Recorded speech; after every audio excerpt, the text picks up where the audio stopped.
I want you to close your eyes and imagine this.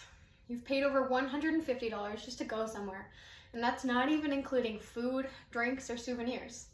You're sweating in the sun, you're thirsty, and you're standing in a line that moves slower than your Wi-Fi during finals week. Then, you finally find a free water station. Fill up your water bottle, and the water is disappointingly warm. Now I want you to open your eyes, because you are not going on a hike in the desert to a popular tourist destination. You're not at jury duty. You're not even waiting in line for the only bathroom at a music festival. You're at Disneyland. And somehow, you still have a smile on your face. Why could that be? Because Disney is that good at pricing. Today, I'm going to convince you that if you want to make money, grow a business, or even just sell something on Facebook Marketplace, you need to stop guessing your prices and start thinking like Disney. Disneyland opened in 1955, charging just $1 to get in. But even then, they still had a master plan. You had to buy separate tickets for each ride. Back then, Disney was running a master class in upselling to their customers. Fast forward to now. A one-day, one-park ticket can cost up to $200, depending on the day you go. People still sometimes camp out in line before sunrise to hand over their credit cards. What is Disney's secret? They don't just pick a number and hope it works. They use 3 different strategies. Dynamic pricing, where you adjust prices based on demand for your product. Bundling, where you package items together to increase the perceived value of your product. And psychological pricing, where you set prices in ways that feel smaller than they actually are.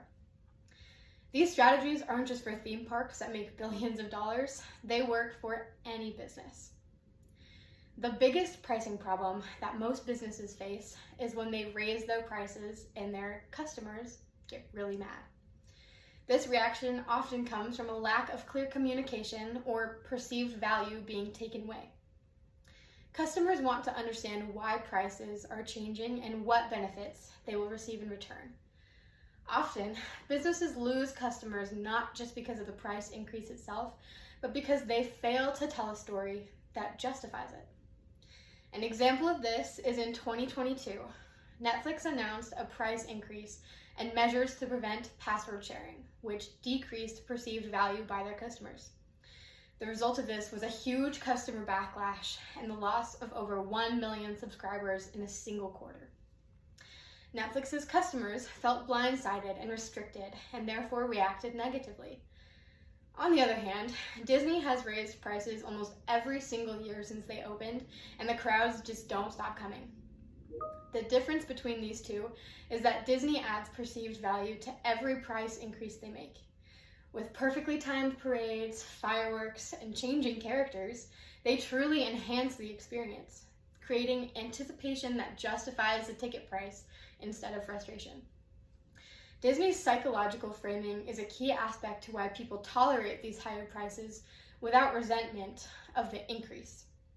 If you want your customers to pay more and still feel happy about it, you should 100% borrow Disney's playbook. 1. Use dynamic pricing.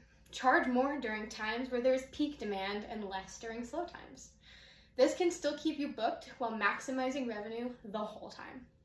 It's not just about charging more, it's about rewarding early buyers with lower prices, which builds loyalty and satisfaction. 2. Utilize bundling. Make an irresistible deal by combining products or services that you offer. Here, it's important to combine products that complement each other so you can increase the overall value perception. 3. Incorporate the feeling of scarcity or exclusivity to your brand by offering limited edition products that make customers think that they need to get it now before it runs out. Creating scarcity and exclusivity taps into people's fear of missing out, which can motivate faster purchasing decisions. These strategies work because they are rooted in psychology. People aren't just buying the product, they're buying the story, the excitement, and the feeling around it. The bottom line is that Disney isn't magical because of pixie dust or princess castles. It's magical because of strategy. Strategic pricing isn't just about covering costs. It's about crafting a story that resonates with your customers' desires and expectations. You should take the time to understand your customer's mindset and how they perceive value so you can unlock your own strategic pricing that feels fair and exciting. So next time that you think about adjusting prices, go beyond just the numbers. Think about feelings, experiences, and the promise that you're delivering. If you want to sell more, make more, or excite your customers, you should steal Disney's pricing strategy. Take a close look at what you're selling and find ways to bundle products or services so you make the deal more attractive to your customers. Be smart about when you raise your prices and make sure your customers feel like they are getting something unique or valuable out of it. When you get your pricing right, your customers won't just pay you.